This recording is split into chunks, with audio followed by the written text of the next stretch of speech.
कुछ सर मिले हैं। और आज से नहीं, रब्बा X9 से जो हमारी जर्नी चल रही है, बस मैं श्री राम की नगरी में हूँ। बस यही कहूँगा प्रभु से कि ऐसे ही आजीवन हम लोग का प्रेम बना रहे। फिल्म तो करते ही हैं, जो हम लोग का आपसी संबंध है एकदम ऐसे ही। Thank you so much sir. एक संजय भाई बताना चाहता हूँ सर, यहाँ के प्रशासन अयोध्या जो हमको सपोर्ट किया है और यहाँ के जो धर्म गुरु महात्माओं ने जो हमको सपोर्ट किया है, उनका मैं कृतज्ञ हूँ, आभारी हूँ। और भोजपुरी फिल्म इंडस्ट्री पूरी आभारी है।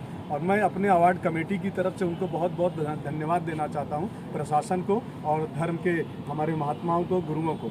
और दूसरी चीज़, कान्हू जी, जैसे प्रमोद जी ने बताया, कान्हू जी स्वस्थ होने के बाद मेरे इंडस्ट्री के बहुत ही सम्मानित व्यक्ति हैं।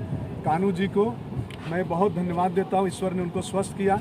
और उनके साथ उनकी टीम के मेन सोनू जी यहाँ पे हैं, उनको भी धन्यवाद देता हूँ। हमारे कैमरामैन जगविंदर सिंह हुड्डा जी हैं, उनको भी मैं धन्यवाद देता हूँ। और सारे टेक्नीशियन को, सभी लोगों को धन्यवाद देता हूँ। दिल से सभी लोगों ने यहाँ पे काम किया, सहयोग किया। उनको भोजपुरी फिल्म अवार्ड कमेटी की तरफ से मैं सभी को बहुत बहुत धन्यवाद देना चाहता हूँ। Thank you so much sir.